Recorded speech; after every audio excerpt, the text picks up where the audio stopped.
Syrian Archbishop Jacques Mourad has no problem openly criticizing his country's new government. He says that despite the open-minded image it presents to the world, the streets remain filled with ongoing persecutions and unpublished murders of political or religious opponents. He says that its arrival is not the liberation the people of Syria hoped for. In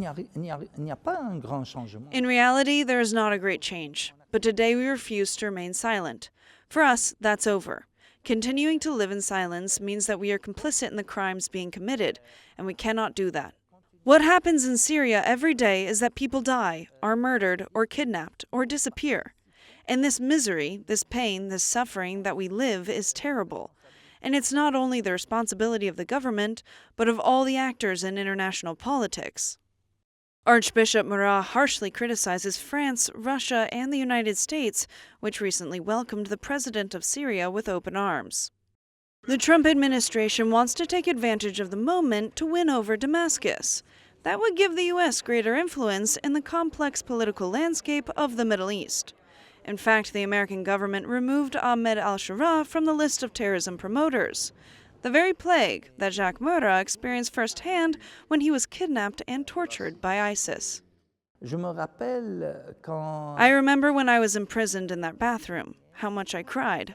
What made me suffer more than the torture was thinking that the world had forgotten me, that all those people who loved me and with whom I had a relationship, a responsibility, had forgotten me.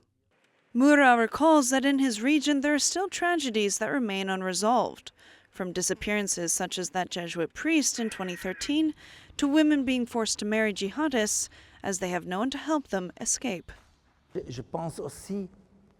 I also think of all the young women, all the women who have been kidnapped and forced to marry jihadists. How much suffering all these women, all these people live through. How is it possible that we can do nothing? By what right? We remain silent. That is unacceptable. In 2023, Jacques Mourad was appointed Bishop of Homs by Pope Francis.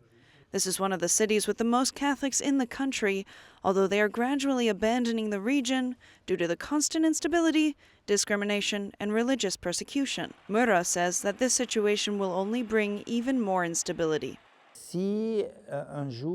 If one day there are no Christians in Syria or anywhere else, it will be hell. Because Islam, Muslims, are not one. They are very divided. So immediately there will be a bloody battle that will not cease. According to the Pontifical Foundation, Aid to the Church in Need, there were 2 million Christians residing in Syria 15 years ago. Today, there's only a quarter of that figure remaining.